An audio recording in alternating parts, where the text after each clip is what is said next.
여러분 각 가정에서도 예배를 그동안 들으셔서 아시겠지만 지난주까지 구약의 요셉 그리고 신약의 요셉으로 2달여 동안 요셉에 대해서 인물은 좀 달랐지만 요셉에 대하여 2달여 동안 말씀을 나누었습니다. 지난주를 마지막 우리가 잘 아는 바나바라 일컫는 요셉, 바나바가 원래 이름이 요셉이죠.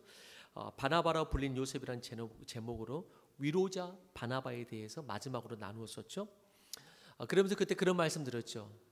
위로자 바나바를 말씀드리면서 이 사회를 불안이 일상화된 사회라고 말하면서 불안이 일상화된 사회에서 교회에서 바나바와 같은 위로자가 필요하다고 하였습니다. 그리고 그 바나바도 그러한 위로자가 되기 위하여 위로부터 오는 은혜를 덧입어서 가능했다고. 그래서 진정한 위로는 위로부터라고 이렇게 말씀드렸습니다. 진정한 위로는 위로부터라고 말씀하였습니다. 그렇다면 그 위로부터 오는 위로는 언제 가장 채워지고 충만하게 되는가? 물론 모든 순간 하나님의 위로와 은혜가 있을 수 있지만은 특별히 구별된 예배의 시간은 하늘로부터 덧입는 위로와 힘의 원천이라고 말할 수가 있겠습니다. 이거는 틀림이 없죠. 그런 의미에서 오늘부터 우리는 현장 예배를 서서히 복귀를 시작하면서 오늘과 다음 주 2주 동안 안식의 정점이라고 말할 수 있는 굳이 말하자면 위로를 다른 말로 표현하면 안식 아니겠어요? 이 안식의 정점인 예배에 대하여 나누고 특별히 이 안식의 정점이 모든 내 삶 가운데 주님이 함께 하시니까 있을 수 있지만 특별하게 구별된 시간은 더욱더 그렇다는, 그러면서 그 주일 예배를 이 마인드를 다지면서 주일 예배를 새롭게 시작했으면 좋겠다 하는 마음으로 오늘과 다음 주는 현장 예배를 복귀하고 또 그것을 독려하는 마음으로 예배에 대해서 나누고자 합니다. 자, 여러분 우리가 그 예전에 띄어쓰기, 우리 글 쓰다 보면 띄어쓰기가 있는데 띄어쓰기의 그 예로 쓰인 아주 오래된 문구가 있죠. 그러면서 띄어쓰기를 배웠다 이 말이죠. 기억나십니까? 자, 이게 뭐죠? 띄어쓰기의 오래된 예. 어떻게 읽으면 되죠? 그런데 우리가 어떻게 읽지 말라고 했잖아요. 아버지 가방에 들어가신다. 이러면 띄어쓰기가 안 된다고. 그래서 얼마든지 자기 다르게 해석될 수 있다. 띄어쓰기가 없기 때문에 아버지 가방에 들어가신다가 아니고 아버지가 방에 들어가신다 라는 것이죠. 그래서 어떻게 읽느냐에 따라 뜻이 많이 달라지죠. 그래서 띄어쓰기가 한 문장을 이해하기 위해 얼마나 중요한지 모릅니다. 하나만 더 해보겠습니다. 자, 읽어볼까요? 시작. 사람들이 딱 자기 마음 가운데 있는 게 그대로 나오는 거야. 자기 마음이 그대로 읽을 때 나오는 거야. 희망의 상실? 그렇게 읽고 싶으세요? 뭐예요? 그렇지, 희망의 상실 이렇게 읽어야지. 희망의 상실. 자기 상태 그대로 그냥 긍정적으로 보라 이 말이에요. 자, 우리가 어떻게 읽느냐에 따라서 완전히 달라지죠. 희망의 상실이냐 희망의 상실이냐 달라집니다. 이렇게 글을 읽다 보면 글보다도 더 중요한 것이 있음을 잊어버릴 때가 있는데 그것은 띄어쓰기예요. 글보다도 더 중요한 게 있다. 그건 띄어쓰기다. 그 글을 잘 읽고 글의 내용이 잘 전달되기 위해 띄어쓰기가 얼마나 중요한지 몰라요. 띄어쓰기가 없이 길게 연결될수록, 지금 우리가 짧은 문장만 읽었지만 띄어쓰기가 없이 길게 연결될수록 그 문장은 어떻다? 혼란스럽다. 길게 연결될수록 그 문장은 혼란스럽고 이해하기가 더 힘들어진다라는 것이죠. 인생도 마찬가지입니다. 띄어쓰기가 없는 인생은 도대체 뭘 위해 사는지 해석이 잘 안 돼요. 도대체 무엇을 찾고 얻기 위해 사는지 그게 해석이 잘 안 돼요. 오히려 그가 얻기 위해 찾기 위해 띄어쓰기가 없는 인생을 살면 살수록 그 과정에서 많은 것을 잃어버리는 것처럼 오히려 보여요. 사람들은 그의 삶에 주변에 있는 사람들은 띄어쓰기가 없는 그의 삶에 끼어들기도 쉽지 않아요. 나아가서 좀 크게 말하면 띄어쓰기가 없는 문화 혹은 문명, 이런 띄어쓰기가 없는 문명은 혼돈이 가중되고, 왜? 띄어쓰기가 없는 사람들이 전부 다 혼돈스러운 삶을 살기 때문에 이것이 하나의 문명을 형성하고 문화를 형성하면은 띄어쓰기가 없는 문명은 혼돈이 가중되고 그 혼돈은 문명적 빅뱅으로 나타나는 것입니다.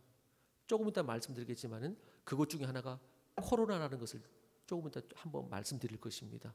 예, 띄어쓰기가 없는 인생들의 그런 문명의 어떤 그 문명적 빅뱅, 그것이 바로 지금 나타나는 현상일 수 있다는 것이죠. 자, 띄어쓰기에 대해서 조금 더 나누어 보겠습니다. 여러분, 언제부터 인류가 띄어쓰기를 했을까? 이제 글을 할 때 임현우 저자의 스티브를 버리세요에서 이렇게 말합니다. 언어가 맨 처음 문자로 기록되기 시작했을 때 지금처럼 띄어쓰기가 없었다는 것이죠. 띄어쓰기가 없었습니다. 이처럼 띄어쓰기가 없는 것을 스크립트와 컨티누아라고 불렀다고 합니다. 스크립트와 컨티누아.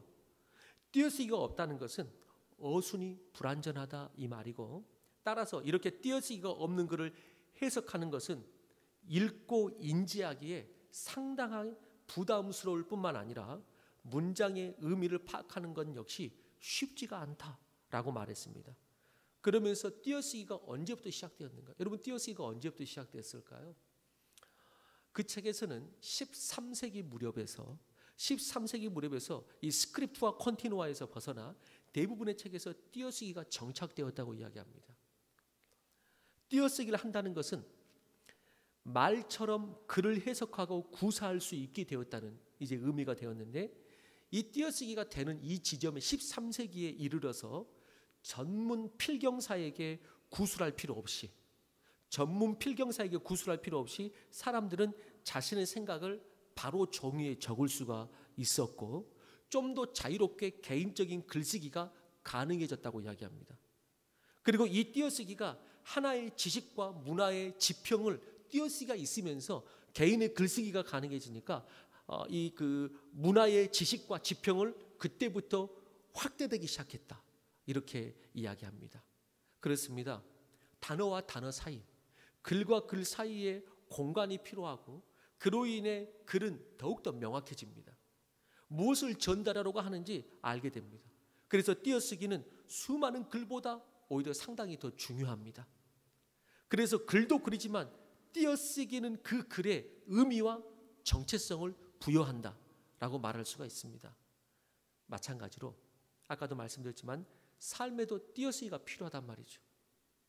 그래야 내가 쓰고자 하는 삶을 제대로 살 수가 있고, 내가 나타내고자 하는 삶, 내 삶의 글을 제대로 전달하고 보여줄 수가 있다는 것이죠. 삶에 띄어쓰기가 없는 사람이 있습니다. 그의 삶이 뭘 말하려고 하는지 모르겠어요. 무슨 말만 하면 바쁘대. 기도 좀 하자면 바쁘대. 예배 좀 나오라고 하면 바빠서 피곤하대. 도대체 그 삶이 뭐 때문에 그러고 있는지 모르겠어요. 때로는 자기 의도답지 않게 끌려갈 수밖에 없는 상황도 있겠죠. 그렇지만 그의 글이, 그의 삶의 글이 혼란스럽고 지쳐 보이고 그것을 읽으려고 하는 사람, 이제 보려고 하는 사람, 주변 사람도 왠지 피곤하고 그런단 말이죠. 이 띄어쓰기를 성경적 용어로 말하면, 오늘의 말씀의 주제에 맞춰서 말하면 뭐라고 말할 수 있죠? 한 단어로 안식이라고 말할 수 있어요. 안식. 그래서 구약적으로 표현하면, 혹은 구약적으로 표현하면 이것을 안식이라고 할 수 있어요. 그런데 인생의 안식은 그냥 쉰다고 되는 것은 아니죠. 성경에서 말하는 안식은 그냥 쉰다, 이것이 안식이라고 말하진 않아요. 뭐 할 때? 주님 안에서 쉴 때, 특별히 그분을 바라보는 예배는 안식의 정점이라고 할 수 있습니다. 그분을 바라보는 예배는 안식의 정점이라고 할 수 있어요. 그래서 이 안식일이 신약에 와서, 구약에서는 주로 안식이라고 표현됐지만은 신약에 와서는 이 안식일이 신약에 와서 발전적 형태를 뭐라 그러냐면은 우리가 지금 말하듯이 우리는 주일이다 이렇게 말하죠. 주님의 날. 안식일의 발전적 형태, 이 주일이다. 그래서 이 주일은 뭐냐? 주님이 부활하신 날을 기념하여 지키는 날이 되었잖아요. 주님이 부활하신 날을 기념하여 지키는 날. 이 거룩한 이 부활의 주일은 우리를 죄 가운데 건지셔서 진정한 영혼의 안식과 자유를 기념하는 것이죠. 그래서 그냥 육체적인 안식이 아니고 진정한 영혼의 안식을 주는 날을 신약부터는 기념하다 보니 이제 주일을 이제 기념하게 된 것이죠. 그러나 완전히 다른 개념은 아닙니다. 한 연결된 상태의 발전된 형태에 의해서 한 맥락 가운데 있습니다. 안식일이든 주일이든 우리가 그렇게 이해하는 게 좋습니다. 하나님께서 예배를 드리지 않으면서 그렇기 때문에 주일을 쉬었다라고 말한다면 그는 진짜 쉰 게 아니라는 말입니다. 그 사람은 진짜 크리스천이 아니죠. 주님을 떠나서는 진정한 안식이 없다는 것입니다. 마치 이런 것이죠. 하나님 없이도 안식할 수 있다? 이거는 인간의 오만일 수 있고 교만일 수 있는데 마치 이런 것입니다. 왜 거기에는 안식이 없는가? 아빠가 힘든 하루 일을 마치고 집에 들어왔는데, 가장이, 근데 집에 들어왔을 때 자녀가 아빠 하고 기쁨으로 맞아줄 때, 아내가 따뜻한 밥 한 상으로 맞이할 때, 그때 힘들었지만은 집에 들어오면서 안식이 있단 말이죠. 그런데 힘든 일을 마치고 집에 들어갔는데 아무도 맞아주는 사람이 없고 인적 없는 싸늘한 방 공기만이 맞아줄 때 그것은 그 아버지에게 안식이 되지 못해요.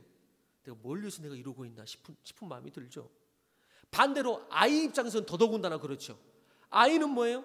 집에서 부모가 맞아줄 때 집에 들어가고 안식이 있단 말이죠. 안식이 있단 말이죠.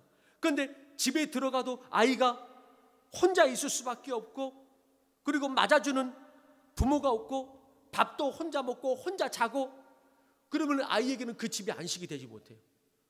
그래서 지금도 우리 집에서는 뭐예요? 집에서 오늘 또 우리가 나가려고 하면은 애가 따라 나오려고 그래요. 왜?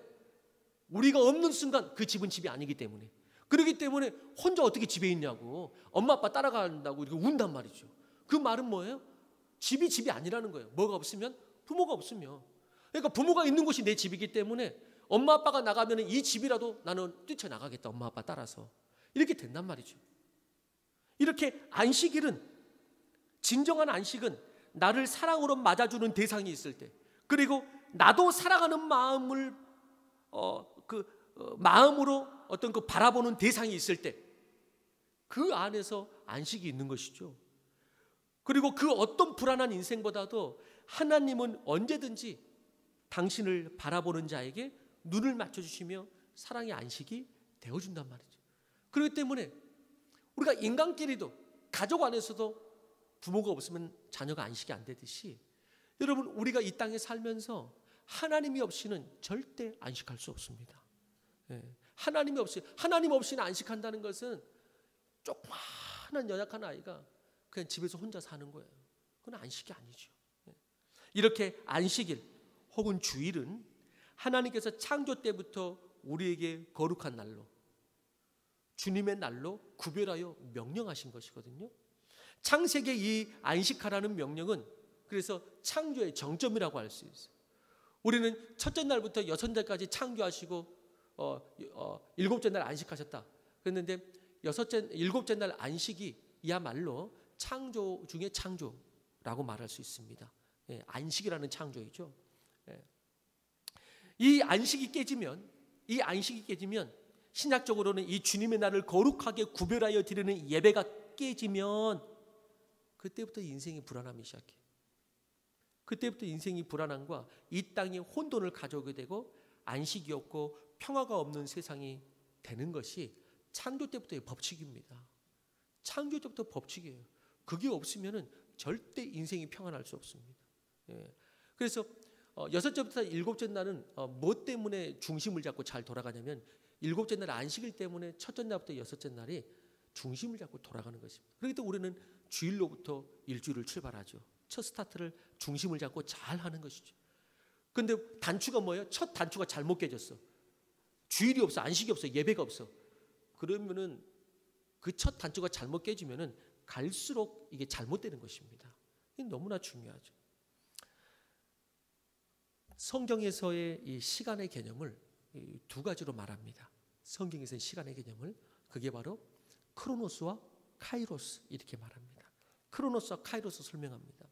크로노스는 그냥 흘러가는 일반적인 자연계의 시간입니다. 그냥 흘러가는 시간, 이걸 크로노스라고 말합니다.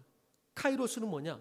그 흘러가는 수많은 시간 중에서 하나님이 개입하는 시간, 특별히 개입하는 시간. 물론 자연적인 모든 시간의 흐름도 하나님의 창조 안에 있지만, 섭리 안에 있지만, 그 흐름 속에 특별히 하나님께서 들어오시고 개입하시고 역사하셔서 의미를 갖고 거룩한 일을 행하시는 그런 시간을 뭐라고 그러냐면 카이로스다 이렇게 말을 해요. 카이로스다. 예를 들어서 이런 것입니다. 예배의 시간이 뭐냐? 예배의 시간이 바로 이 카이로스라는 시간의 정점이다 라고 말할 수 있습니다. 예를 들어서 이런 것입니다. 카이로스라는 시간을 설명하면 이렇습니다. 연세대 김학철 교수가 이렇게 설명했는데요. 어떤 분이 칠순잔치에 갔다고 그래요. 어떤 그 어머니의 칠순잔치에 갔다고 그래요.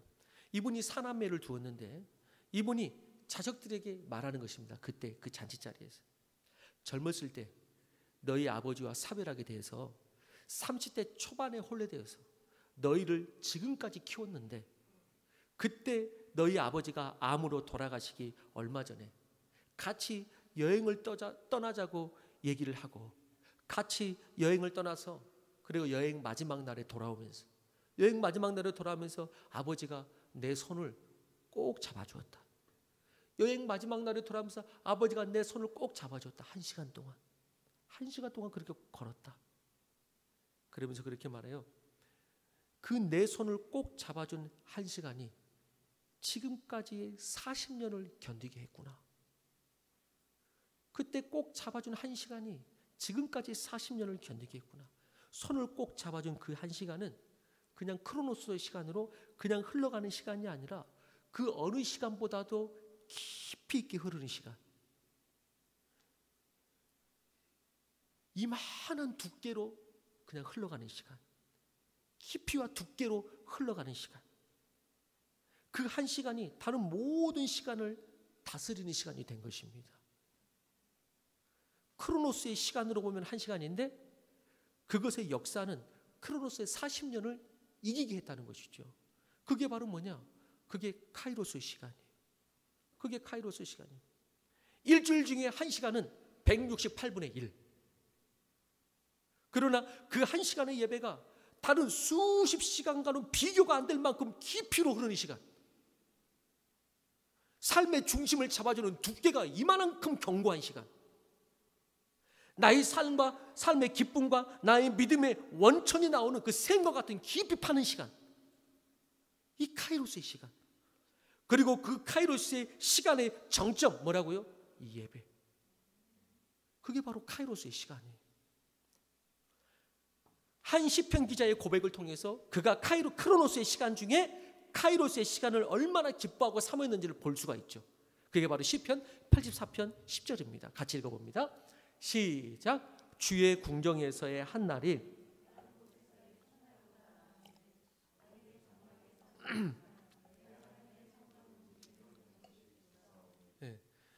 다른 날에 그 어떤 첫날보다 그 한 날이 자기는 카이로스와 같은 시간, 그 어떤 흘러가는 시간보다 비교할 수 없는 그 한 날이 첫날과 나는 바꿀 수 있다라고 말할 수 있는 그 사람이 그 한 날을 영혼처럼 사는 것입니다. 이 거룩한 띄어쓰기에서 우리는 우리의 정체성을 갖게 되고 내 삶에서 말하고자 하는 것은 무엇인가, 도대체 그 삶의 문장이 말하고자 하는 글이 뭐냐라는 것을 볼 수 있어요. 아까도 말씀드렸지만 이 띄어쓰기가 없는 인생, 하나님께 예배가 없는 인생, 주일날 하나님 앞에 서지 못하는 인생, 하나님을 위해서 손을 내밀어도 잡지 않고 기도 좀 하자, 예배 좀 드리자 해도 무슨 일 때문에 바쁘고 뭐해서 못한다, 마음이 바쁘든 시간이 바쁘든 그런 생각이 들어요. 이 인생이 말하려고 하는 뭘까? 이 인생의 문장이 도대체 말하려고 하는 게 뭐냐? 보는 나도 혼돈스럽다. 그런데서 자기라고 중심 잡혔을까? 그것도 아마 쉽지 않을 것이다. 이런 생각이 드는 것이죠. 자, 그렇다면 이 거룩한 띄어쓰기에서 우리는 우리의 정체성을 갖게 되고 내 삶에서 말하고자 하는 것이 무엇인지를 보여주는데 그게 첫 번째 뭐냐? 그것이 뭐냐면 내가 하나님의 자녀라는 것을 보여주게 됩니다. 안식과 예배는 내가 하나님의 자녀라는 정체성입니다. 우리가 하나님의 백성이라는 것을 나타내는 가장 강력한 증거가 됩니다. 우리는 그것을 종되었던 예굽의 삶에서 출애굽하는 이스라엘의 백성을 통해서 볼 수가 있습니다. 이스라엘이 예굽의 종되었던 삶에서 나오면서 가장 달라진 것이 뭡니까? 왜 그들은 하나님께서 야 거기서 나와라 출애굽해라 라고 말했고 그들은 생명을 걸고 나왔죠? 뭘 하려고 나왔죠? 그 과정 가운데서 뭘 목적으로 계속해서 이렇게 이것 때문에 너희네가 나와야 된다라고 말하죠? 자, 그것은 그들에게 안식일이 회복되었다는 것입니다. 하나님께 예배드리는 날을 되찾았다는 것입니다. 그것이 하나님이 백성을 출애굽하고자 하는 목적이었습니다. 모세와 아론이 바로에게 나아가서 우리가 나아갈 이유에 대해서 말하잖아요. 우리를 내보내라 라고 말할 때 그래서 이렇게 말합니다. 출애굽기 8장 1절입니다.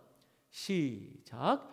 여호와께서 모세에게 이르시되 너는 바로에게 가서 그에게 이르기를 여호와의 말씀에 내 백성을 보내라. 그들이 나를 섬길 것이니라.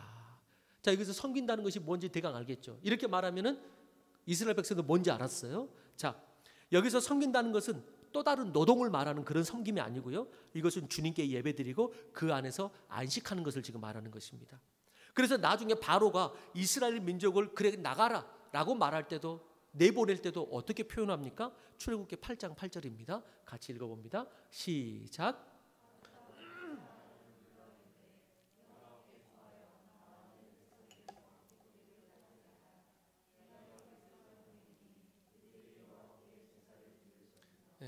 바로도 그들이 그래 너희는 가서 예배 드려라, 제사 드려라, 너희들 해라 이렇게 말한 것입니다. 그리고 광야에 나왔을 때, 출애굽해서 광야에 나왔을 때 십계명을 주님께서 주시는데, 그때 십계명 중에서 가장 길게 설명하는 계명이 어디냐면은 네 번째 계명이죠. 1번째부터 세 번째 계명이 하나님께 예배하라, 우상 숭배하지 마라, 하나님을 향한 계명이고, 그 다음에 5번째부터가 이제 부모를 공경하라, 살인하지 말라, 우리 인간의 삶에 대한 계명이고, 그 중간 브릿지가 뭐예요? 4계명, 안식일을 거룩하게 지켜라. 이게 하나님을 향한 계명과 인간을 향한 계명의 브릿지가 되는 것이. 그래서 가장 길게 설명을 합니다. 그 길게 설명하는 본문을 우리가 오늘 본문에서 너희는 기억하라 해서 한번 읽어봤고, 그리고 우리 한번 다시 읽어보는데 출애굽기 20장에서 십계명을 줄 때 또 어떻게 말했는지 한 번만 다시 확인하면서 읽어봅니다. 20장 8절부터 11절까지의 말씀입니다. 함께 읽어봅니다. 시작.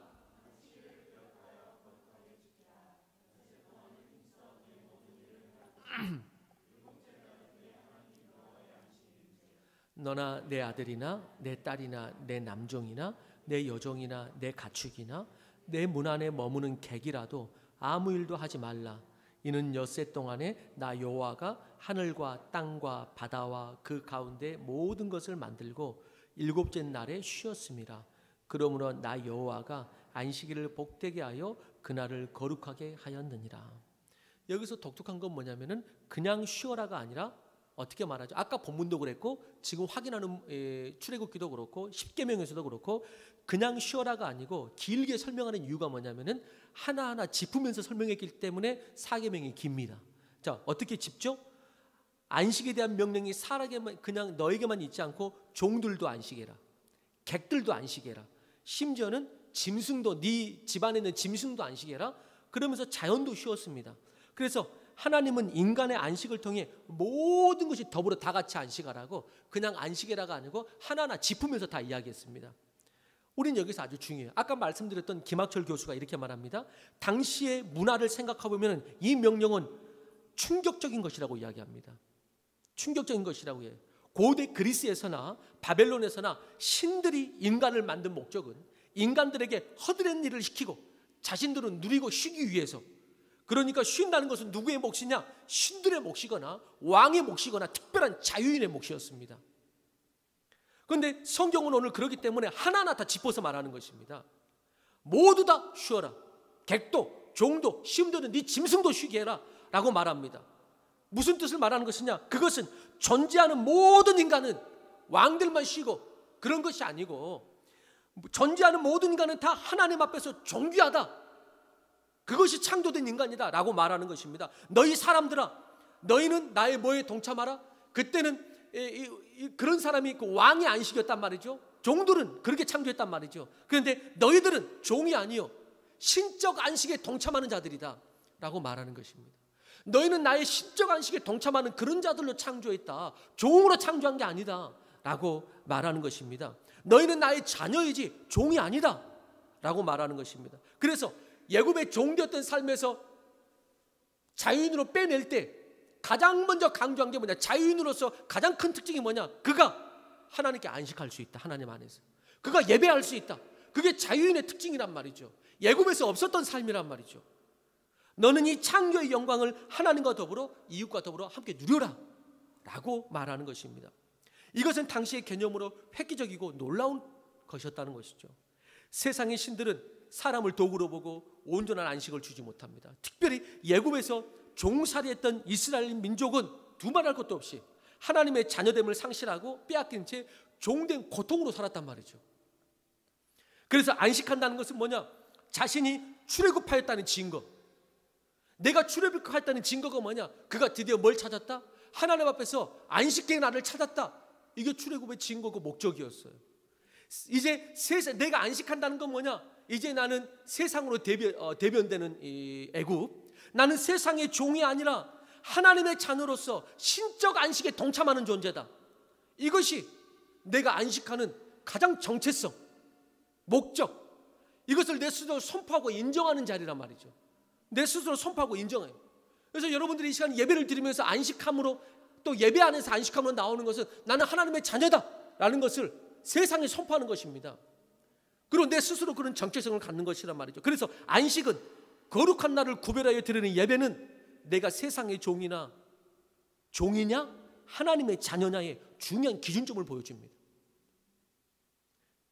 내가 예수 믿고 구원됐느냐 안 됐느냐, 죄에서 완전히 해방됐느냐 안 됐느냐, 그게 가장 중요한 기준점이 뭐냐? 물론 모든 것은 하나님이 아시겠지만은, 그래도 우리가 바라볼 때 가장 중요한 기준점은 그가 예배자이냐 아니냐. 그거 보면 거의 저는 99%라고 생각합니다. 그가 예배자이냐 아니냐, 하나님의 거룩한 안식에 동참하느냐 안 하느냐, 아니면 여전히 세상의 종들므로 하나님 앞에 드리는 예배의 안식에 자기 스스로의 자유와 결단으로 참여하고 있느냐 못하고 있느냐. 이것은 자녀됨의 결정적인 조건이죠. 성경은 그렇게 말하고 있죠. 그런데 만약 이 안식을 빼앗기고 스스로가 포기한다면 그것은 자신의 가치를 고귀한 신의 아들로서, 하나님의 아들로서의 존재가 아닌 이 세상의 시스템과 욕심에 나는 종노릇하고 있다, 이걸 반증하는 것과 똑같습니다. 나는 종노릇하는 사람이다. 내 스스로 예배 선택할 수 없는 사람이다. 아니, 내 스스로 예배 포기한 사람이다. 이렇게 될 수밖에 없는 것이, 내 삶의 예배와 그 안에 안식이 서지 못하고 있다는 것은, 그래서 뭐가 없느냐? 우리 신약적으로 말하면 자녀됨의 권세, 자녀됨의 권세를 잃어버린 대표적인 표정 중에 하나입니다. 여러분, 영접하는 자, 곧 그 이름을 믿는 자들에게는 하나님의 자녀가 되는 권세를 주셨다고 했는데, 그 권세의 중심이 뭐예요? 권세 줬다니까 뭐 줬다는 거예요? 귀신 쫓아낸다는 거예요? 병 고친다는 거예요? 당연히 그럴 수 있으면 너무나 좋죠. 또 그것도 있습니다. 그러나 자녀됨의 권세의 첫 번째는 뭐예요? 자녀됨의 권세의 첫 번째는 그런 겁니까? 아니죠. 그가 죄악과 세상에 종되면서 벗어나 자유를 가지고 마음껏 하나님께 예배드리는 것, 하나님과 교제하는 것, 이게 자녀됨의 권세죠. 하나님과 마음껏 교제하는 것이 자녀됨의 권세죠. 자녀됨의 권세가 나는 마음껏 뭐 다른 거, 나는 뭐 병 고칠 수 있다, 나는 마음껏, 나는 우리 엄마로부터 부모로부터 내가 자녀되는 확신이 뭐냐? 그건 부모와 교제하는 것이죠. 그는 부모와 교제하는 것이죠. 나는 마음껏 용돈 받을 수 있다, 그런다고 해서 자녀됨의 권세 아닙니다. 그래서 예배이죠. 안식할 수 있는 권세, 안식할 수 있는 곳에. 그래서 이스라엘 백성이 애굽에서 나가 우리는 이제 예배하는 자유인이 될 것이라고 그렇게 선포하는 것이고, 그래서 어느 책의 제목처럼, 그 책의 제목 언제 그 책 한번 추천도 했으면 좋겠는데 안식일은 저항이다, 이런 책이 있어요. 너무나 맞는 말. 안식일은 저항이다. 어떤 것에 대해서? 종된 이 시스템에 대해서, 이 세상에 대한 하나님의 자녀의 데몬스트레이션이 뭐냐? 그게 안식일이에요. 그게 안식일이에요. 오늘 본문에서도 그래서 안식일을 강조하면서 말씀하는 것이 뭐예요? 너는 종이었다, 그러나 안식 안에서 너는 이제 아니다 라는 것을 강조하잖아요. 그래서 오늘 본문을 보세요. 신명기 우리가 5장 15절을 본문으로 삼았었죠. 거기에서 뭐라고 그래요? 그냥 안식하라 라고 말할 때 뭘 상기시키죠? 이걸 상기시키죠. 너희는 종이었었다, 이걸 상기시키잖아요. 너희는 종이었다, 그런데 너희를 인도하여 내었다. 그래서 안식일을 지켜라. 종이 된 내가 해방되었다 라는 표징이 뭐냐? 그거는 네가 하나님께 예배 안에서 안식하는 거, 그게 네가 애굽에서 벗어났다는 증거다. 그걸 지켜라 라고 말씀에서 말하는 것이죠. 물질의 종이 되고 성적 종이 되고 누군가를 하나님보다 더 의지하는 종이 되고 때로는 TV와 핸드폰의 종이 되고 이 모든 헛된 종살에서 해방되기 위해서 중요한 포인트가 있는데 그게 뭐냐? 여러분들 세상 가운데 나도 모르는 저 종살이 할 때 거기서 해방되기 위해서 내가 어떻게 이런 것에서 해방될 수 있을까? 우리 자녀들이 세상의 종되면서 어떻게 해방될 수 있을까? 우리 자녀들이 어떻게 하면 이 핸드폰의 종에서 해방될 수 있을까? 가장 먼저는 그들이 주님 앞에 거룩한 예배의 날을 지키는 것입니다. 예배하는 주일을 지키는 것을 우선순위에 두니까 밤늦게까지 어떤 일, 새벽 2시, 3시까지 막 이거 보고 있다가 다음날 청소년 뭐 예배 10시에 나오면 그게 나와집니까? 그 전날부터 이미 패배했는데 갑자기 주일 아침에 승리합니까? 그렇지 않죠. 그런데 안식일을 주의 예배를 거룩하게 지켜야 된다. 이걸 중심으로 삼으면 이게 내 자신의 정체성이면 나머지 것들이 이제 하나하나 뭐 부족할 수는 있지만 정리되기 시작하는 것이죠. 이거 중심으로. 그럼 삶이 건강하고 복되게 되는 것이죠. 그래서 매주일 나는 어떤 저항이냐? 나는 물질의 종이 아닙니다 라는 저항을 하는 거예요. 안식일은 저항이다.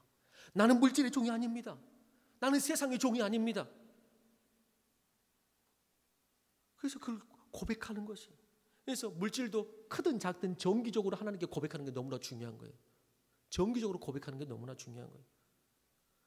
매주일 나는 물질의 종이 아니라 하나님의 자녀임을 나타내는 거죠. 아이들을 학원 가야 한다고 주일 예배를 빼면서까지 보내지 않아요. 왜? 내 자녀는 말씀의 종이지 세상 지식의 종이 아닙니다 라는 것을 고백하는 것이거든요. 그렇기 때문에 학원 때문에 주일은 쉬어라 이렇게 말하지 않아요. 왜? 너는 세상 수학 기호의 종이 아니고 너는 말씀의 종이다. 그 다음에 이것은 해도 늦지 않는다. 그리고 이것의 중심이 잡히면 이것도 또 잘합니다. 그걸 말하는 것이죠. 두 번째, 그래서 첫 번째는 뭐냐?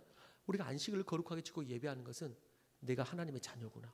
이걸 나타내는 가장 큰 특징이다. 이게 출애굽의 중심이다. 두 번째는 뭐냐면 그리고 이렇게 사람이 하나님을 예배함 안에서 안식을 찾을 때 더불어 나도 제대로 서고 나도 안식하게 되지만 더불어 이 땅이 안식하게 됩니다. 이 땅이 안식하게 돼요. 그래서 인간의 안식이 중요합니다. 인간의 안식이 중요해요. 자, 바울은 말했습니다. 이런 하나님의 자녀들이 나타날 때 이 땅도 안식하게 된다고 바울은 말하죠.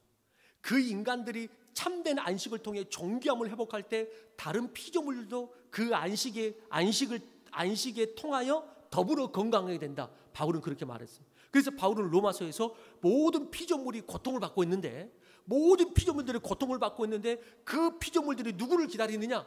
하나님의 자녀들이 나타나기를 기다리고 있다 이렇게 말하잖아요. 왜? 하나님의 자녀들은 어떤 자녀들아? 예배와 안식과 그러면서 이 자녀들의 안식을 통해서 온 땅에 안식을 주도하는 사람들이기 때문에 그렇게 되면 이 땅이 안식이 되기 때문에 건강해지기 때문에 온 땅의 피조물들이 고통받고 있는데 하나님의 자녀들이 나타나기를 기대하고 있다. 그게 바로 로마서 8장 19절이죠. 같이 한번 읽어봅니다.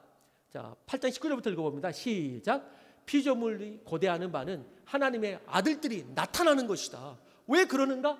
8장 21절 22절입니다. 같이 읽어봅니다. 시작. 그 바라는 것은 피조물도 썩어짐의 종노릇한 데서 해방되어 하나님의 자녀들의 영광의 자유에 이르는 것이라. 피조물들이 다 이제까지 함께 탄식하며 함께 고통을 겪고 있는 것을 우리가 아느니라. 그렇기 때문에 피조물이 고대하는 바가 하나님의 이 아들들이 나타나는 안식을 아는 이 아들들, 욕심으로 온갖 황폐하는 것이 아니고 안식을 아는 자녀들이 나타났으면 좋겠다. 그래야지 사람이 안식해야지 이 자연도 안식하고 이런 코로나 같은 일이 없다는 것이죠. 그래서 코로나에서 잠깐 말씀드리면 이런 것입니다.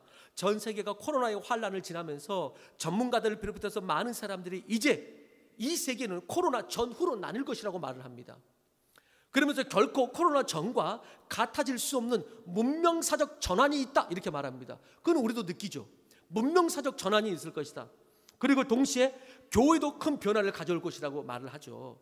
주일 풍경이 달라집니다. 대면 예배를 드리느냐 비대면 예배를 드리느냐 심지어는 주일에 드리느냐 아니냐 언제든지 들을 수 있다. 뭐 영상으로 드리는데 뭐 주일에 가나 안 가나 뭐 평일날에도 그 영상 틀면 되지 뭐 주일 가면 예배 드리는 게 아니기 때문에 이제는 코로나 시대의 교회의 이슈가 예배의 이슈하고 맞물려서 이렇게 드러났죠. 교회의 이슈가 곧 예배의 이슈로 드러났단 말이죠.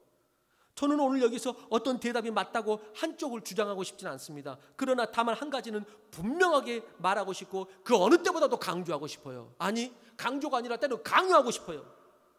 제 자식들에게는 강조를 넘어서 강요하거든요. 네. 왜? 아직까지는 판단력이 없고 아직까지는 어리기 때문에 내가 인도해야 되기 때문에 손을 붙잡고 끌고 가거든요. 강요해서. 때로는 회초리까지 때려가면서 끌고 가거든요. 무엇이 길인지 알기 때문에. 제 마음 같아서는 여러분들도 영적 자녀로서 끌고 가고 싶어요. 때로는 회초리까지 때리면서 하고 싶어요. 이러면 안 된다고. 근데 우리 자녀들은 내가 그렇게 하거든요. 근데 제가 믿음이 없는지 여러분들이 저를 영적 아비로 생각하는지 둘 중에 하나겠죠. 근데 아마 제가 믿음이 없는 게 더 많을 거예요. 용기가 없는 게 더 많을 거예요. 그러다 보니까 내 자녀처럼 그렇게는 못해. 네, 그래서 내가 이것도 아비의 마음이 없어서 그런가 혼자도 생각해봐요. 내가 이 아비의 마음이 없어서 그런가. 그래서 오늘은 강요는 안 하고 강조까지만 하려고요. 네, 강조하고 싶어요. 여러분, 지금은 대면이냐 비대면이냐, 주의를 꼭 지켜야 하냐. 여러분, 저는 이렇게 말합니다. 오히려 지금이야말로 거룩한 예배 안에서 안식을 하셔야 합니다. 코로나의 멈춤은 아마 우리에게 그런 교훈을 주는 멈춤일 거예요. 단순하게 야 교회 멈춰라 이런 교훈이 아니고, 야 예배 멈춰라 그런 교훈이 아니고, 야 교회 안 가도 되고 집에서 혼자 그냥 마음껏 해라 이런 교훈이 아니고, 이런 멈춤이 아니고, 오히려 예배에 대한 사모함과 오히려 그 안식을 더욱더 지키는 형태는 제가 지금 논제가니까 말하지 않겠습니다. 그런 예배로서 더욱더 지키는, 왜 그런가요? 그것이 이 시대에 당신의 생명과 직결되기 때문입니다. 이 거룩한 안식이 내 개인의 안식과 생명과도 직결되지만은 이 땅의 생명과 직결되기 때문에 그렇습니다. 태초에 하나님이 천하 만물을 창조하시고 일곱째 날은 안식하게 하면서 거룩한 창조의 리듬을 만드셨고 그 안에서 온 땅이 보존될 수 있도록 하였는데, 이 안식이 깨지면서 이 세상의 아름다운 시스템과 환경이 인간의 욕심으로 완전히 망가지고 있다는 것이죠. 그래서 오랫동안 그 생태학자들이나 신학자들도, 우리가 여러분도 TV에서 요즘 많이 보듯이 기후 변화의 위기를 경고했고, 이 현상은 생태계의 변화와 연결이 될 것이라고 심각하게 바라보았는데, 코로나는 그것의 임계점의 한 부분을 드러낸 것이다. 그게 임계점이었으면서 하나가 이 자연계 스스로가 빅뱅처럼 터져서 드러낸 것이다. 그래서 이렇게 말합니다. 코로나19는 잠시 왔다 가는 것이 아니고 이것은 또 다른 형태로 계속 올 수 있다는 것을 의미하는 것이지, 그런 것의 시작점이지 이게 끝이 아니다 라고 말을 하죠. 여러분, 이렇게 이야기합니다. 호주 퀸즐랜드 대학교와 미국 야생동물보존협회 연구진은 전 지구적인 조사를 통해서 100년 전만 해도 인간이 가축을 기르거나 곡물을 생산하는 그 육지 면적은 전 지구의 바다와 땅을 다 포함해서 15%였다고 그래요. 100년 전만 해도 15%. 그런데 최근에 인간의 활동 영역이 이때보다 급격하게 증가한다는 연구가 나왔고, 우리가 다 뭐 알다시피, 그러면서 야생동물이 자유롭게 생활하기가 그만큼 어려워졌습니다. 모든 범위로 다 인간이 욕심으로 침투해 들어왔기 때문에. 그래서 남극을 제외한 육지의 77%, 전체 바다의 87%가 인간에게 점령당했다고 학술지 네이처에서 발표했습니다.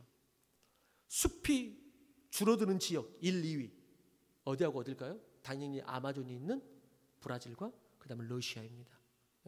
1, 2위. 아시다시피 아마존과 같은 지구의 허파도 생업과 대기업들에 의해 줄어들고 있고 인간들이 점점 먹어 들어가고 있죠. 그들의 지역을, 자연의 지역, 야생의 지역을 점점 먹어 들어가고 있죠. 그래서 바다와 육지를 모두 합해서 지금 이 시점에서는 전 지구적으로 약 1만 제곱킬로미터의 면적만이 온전한 야생의 영역으로 남아있고 다른 모든 영역은 인간이 차지했다. 이렇게 이야기해요. 1만 제곱킬로미터가 어느 정도인지 제가 좀 상상은 안 가요. 그런데 그만큼 작다는 말이죠.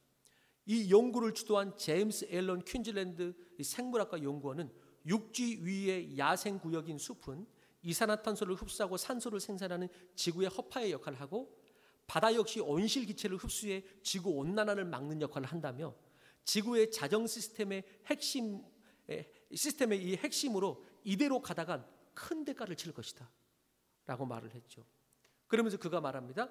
야생 동물들의 생존을 보장해 생물 다양성을 지켜야 될 의무가 있다 라고 말하면서 지구 그리고 그 속의 생명체들과 공존할 방법을 찾아서 빠르게 도입하지 않으면 큰일이 일어날 것이다. 우리는 그렇게 보고 있으니까요. 그러면서 이런 연구 결과 가운데 공감의 시대를 썼던 제레미 리프킨이 이런 이야기에 공감하면서 이렇게 이야기를 했습니다.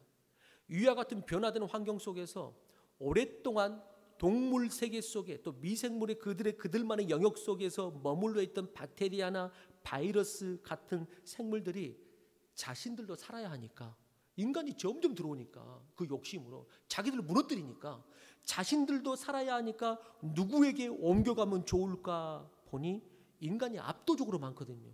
온 땅이 다 인간이거든요. 전부 밀고 들어오거든요. 인간이 압도적으로 많거든요. 그래서 그것들이 인간 세계로 넘어온 것이 코로나19다 라고 얘기한다는 것이죠. 그래서 그것들이 인간 세계로 넘어온 것이 코로나19다.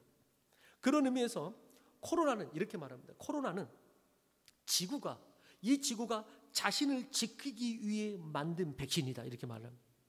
이 지구가 자기들도 자신을 지키기 위해 살기 위해서 만든 백신이 뭐냐? 그게 코로나다 라는 사람들도 있습니다. 저는 일리가 있는 말로 들립니다. 자연과 생물, 동물들이 오랜 시간 동안 힘들어하다가 그들 스스로가 살기 위해 만들어 놓은 백신. 그래서 사람들을 멈추게 해야겠다. 이들 스스로가 사람들을 멈추게 하겠다. 만든 백신. 그것이 코로나다. 이렇게 이야기를 합니다. 그렇습니다.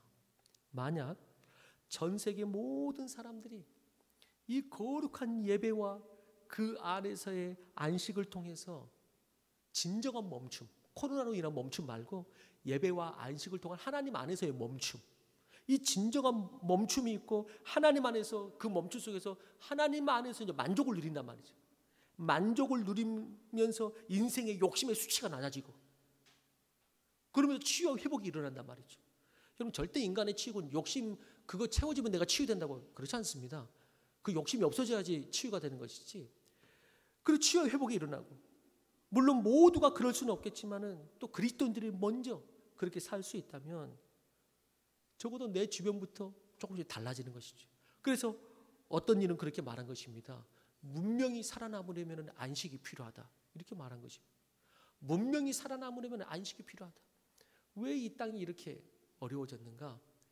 예배의 이슈가 돼가지고 오히려 예배가 저는 그렇게 생각해요. 예배가 더 하나님을 예배한 가운데서 인생의 안식이 필요하다. 이게 나는 더 드러나야 된다 생각하는데 이제 사탄은 기회는 찬스다 하고 이제 완전히 무너뜨리려고 코로나 시국에 예배를 부정적인 이슈로 딱 올려가지고 예배도 그냥 같이. 근데 또 어떤 그리스도인들은 거기에 그냥 그 중심도 없고 분별력도 없어가지고 거기에 딸려가가지고 그냥 그런 거냐고 말씀도 없고 신학도 없고 교리도 없어가지고 그냥 막 답답하죠. 왜 이러나? 왜 이러나? 여러분 태초에 하나님의 창조 속의 안식은 그렇게 한 개인의 쉼을 넘어서 인류를 지키기 위한 명령이었던 것입니다.